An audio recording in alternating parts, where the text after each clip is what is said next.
आपको पता हमारी कंट्री में मैक्सिमम लोगों की प्रॉब्लम क्या है? जब तक पानी सर से ऊपर नहीं चला जाता हमें रियलाइज नहीं होता कि हम कितनी डेंजरस स्टेट में हैं। और उसका एक number one example is rising obesity. हमारी कंट्री में मोटापा बहुत तेजी से बढ़ रहा है, बहुत अलार्मिंगली बढ़ रहा है। और ये इंडियन मेडिकल बॉडीज ही नहीं, WHO और वर्ल्ड की मल्टीपल बॉडीज ऑलरेडी बता चुकी हैं। दो ओबेसिटी वर्ल्ड ओवर राइज हो रही है, लेकिन जिस रेट से इंडिया में बढ़ रही है वो बहुत ज्यादा डेंजरस है। और दूसरी प्रॉब्लम यह कि हमारी कंट्री में कुछ सेल्फ मेड परसेप्शंस है लोगों की। फॉर एग्जाम्पल, अगर कोई इंडिविजुअल ओबीस है, मोटा है, तो उसे बोला जाता है खाते पीते घर का है। देखिए, वो खाते पीते घर का नहीं है, वो उस घर का है जिसमें उसे सिर्फ खिला ही रहे हैं, और वो डेंजरस है, उसे मोटा होना कहते हैं। डिकेड से इंडिया अंडर न्यूट्रिशन की प्रॉब्लम से सफर कर रही थी। यहां पे लोगों को एडिक्वेट न्यूट्रिशन नहीं मिल रहा था, फूड स्केर्सिटी थी। येट पिछले कुछ डिकेड्स में इंडिया में ओबेसिटी बहुत तेजी से इंक्रीज हुई है, और ये एक एपिडेमिक बन चुका है जो हमारे फ्यूचर की हेल्थ और इकोनॉमी दोनों के लिए एक बहुत बड़ा थ्रेट है। एक समय था जब ओबेसिटी हाई इनकम या डेवलप कंट्रीज की प्रॉब्लम कही जाती थी, या इवन अंडर डेवलप कंट्रीज में जो रिच थे उनकी प्रॉब्लम कही जाती थी। लेकिन अब ये प्रॉब्लम जो डेवलपिंग कंट्रीज हैं या इवन मिडिल क्लास इंडिविजुअल्स हैं, इवन पुअर इंडिविजुअल्स में देखी जा रही है। एक रिपोर्ट के हिसाब से 2030 तक इंडिया में 27 मिलियन ओबीस बच्चे होंगे, जो दुनिया में सबसे ज्यादा नंबर होगा। पिछले 20 सालों में इंडिया में ओबेसिटी का रेट डबल नहीं ट्रिपल हो चुका है। और ये राइज कितना ड्रामेटिक है ये एक स्टडी में दिखाया गया। उसमें पता लगा कि 2005 से लेकर 2020 तक जो ओबेसिटी थी वो मेन और वुमेन में 2 से 2.5 गुना इंक्रीज हो गई। लेकिन 1974 से 1998 का जो डेटा था, जब उसे स्टडी करा गया तो पता लगा जो ओबेसिटी राइज था वो सिर्फ 0.006% था। 2022 की एक रिपोर्ट के हिसाब से इंडिया में इस समय 70 मिलियन से भी ऊपर ओबीस एडल्ट्स हैं, और इस 70 मिलियन में से जो वुमेन है वो मेन के कंपैरिजन में डबल है। सर गंगाराम हॉस्पिटल की एक रिपोर्ट के अकॉर्डिंग इंडिया में ऑलमोस्ट 14.4 मिलियन ओबीस चिल्ड्रन हैं, जिसमें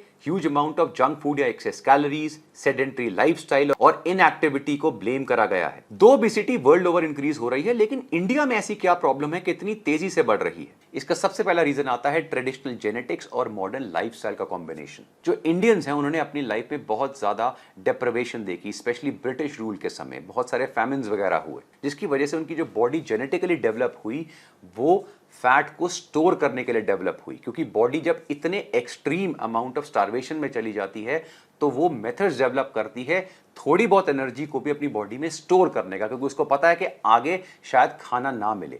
और ये अडैप्टेशन थी हमारी बॉडी में, आज भी है। जबकि आज फूड शॉर्टेजेस की प्रॉब्लम नहीं है, आज एक्सेस फूड की प्रॉब्लम है। लेकिन वो जो अडैप्टेशन है बॉडी में फैट स्टोर करने की, जो भुखमरी के समय हमारी एंसेस्टर्स में डेवलप हुई थी, वो आज भी है। और इस जेनेटिक फैक्ट की वजह से और साथ साथ एक्सेस कैलोरीज की वजह से आज की डेट में जो फैट एक्यूमुलेशन है वो बॉडी में बढ़ता है। इसके अलावा जैसे मैंने प्रीवियस वीडियो में आपको बताया है कि इंडियंस और स्पेशली साउथ एशियंस एक पर्टिकुलर प्रॉब्लम से सफर करते हैं, या एक पर्टिकुलर बॉडी टाइप उनकी होती है जिसे हम कहते हैं स्किनी फैट, जहां पे उनका मसल मास तो कम होता है, वो पतले होते हैं, लेकिन बॉडी में फैट परसेंटेज बहुत हाई होती है। यानी BMI नॉर्मल है लेकिन फिर भी फैट परसेंटेज हाई है। और जितना मसल मास आपका कम होगा उतना आपका मेटाबॉलिक रेट कम होगा, जिससे आपके जो ओबीस होने के चांसेस है, फैट परसेंटेज इंक्रीज होने के चांसेस है, जिससे फिर आगे डायबिटीज और बाकी डेंजरस डिजीज के चांसेस है वो बढ़ते हैं। इसलिए मैंने पहले भी बताया था कि अगर इंडियंस को ये लगता है कि ये इंसान तो पतला है, प्लीज अंडरस्टैंड वो उतने ही डेंजर में है जितना एक इंसान मोटा दिख रहा है,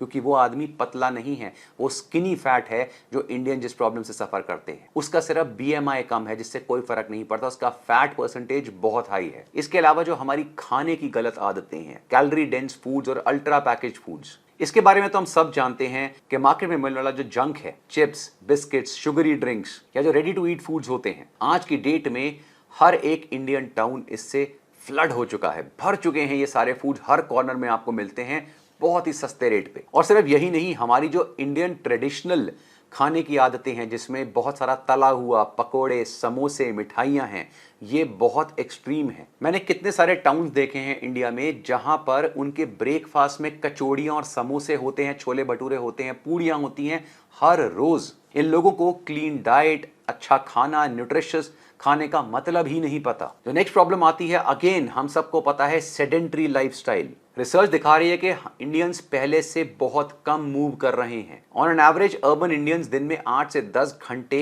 सिटिंग जॉब में स्पेंड करते हैं। जो ओवरऑल फिजिकल लेबर है, जो ओवरऑल मूवमेंट है, वो हमारे लाइफस्टाइल की वजह से अब बहुत कम हो गई है।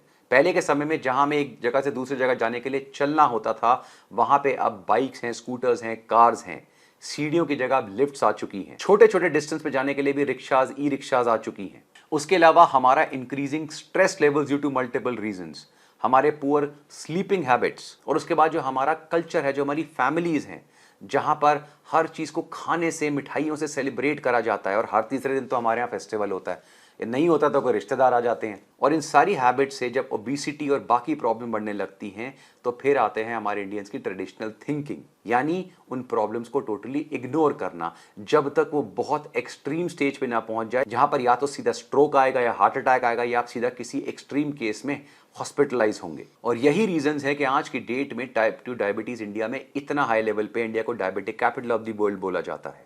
Heart diseases all time high पे हैं। मैक्सिमम फीमेल्स आज की डेट में पीसीओएस और थायराइड प्रॉब्लम से सफर कर रही हैं। मेन और वुमेन में इनफर्टिलिटी रेट्स बढ़ते जा रहे हैं। चाइल्डहुड ओबेसिटी बहुत इंक्रीज हो चुकी है। जो हार्ट अटैक केसेस पहले एल्डरली में होते थे, अब वो 20-20 साल में देखे जा रहे हैं। Mental health issues, anxiety, depression के केसेस बढ़ते जा रहे हैं, और इसकी वजह से ओवरऑल जो हेल्थ केयर सिस्टम पे इकोनॉमिक बर्डन है, वो बढ़ता जा रहा है। और हमारी कंट्री में प्रॉब्लम ये है कि ये चीजें प्रायोरिटी पे नहीं आती जब तक बहुत देर नहीं हो जाती। गवर्नमेंट की पॉलिसीज के बारे में तो मैं नहीं जानता, क्योंकि हार्डली इन चीजों के बारे में कोई अवेयरनेस स्प्रेड करी जाती है। हाउएवर अल्टीमेटली ये आपकी पर्सनल लाइफ, पर्सनल हेल्थ की बात है। अगर आप एक्सट्रीमली ओबीस हैं या ओवरवेट हैं, बहुत ज्यादा आपका फैट परसेंटेज बहुत हाई है, मेडिकल इश्यूज अभी स्टार्ट होने लगे हैं, तो believe me, minor medical issues को मेजर होने में बहुत देर नहीं लगेगी। इससे पहले कि कोई लॉन्ग टर्म डैमेज आपकी बॉडी को हो जाए, अभी भी समय है। प्लीज स्टेप लीजिए। अगर आप खुद नहीं ले पा रहे हैं तो किसी से कंसल्ट करिए, किसी कोच से मिलिए, डाइटिशियन से मिलिए, जो आपको समझा सके। अगर आपको नहीं पता डाइट को कैसे ठीक करना है, तो प्रोफेशनल हेल्प लीजिए।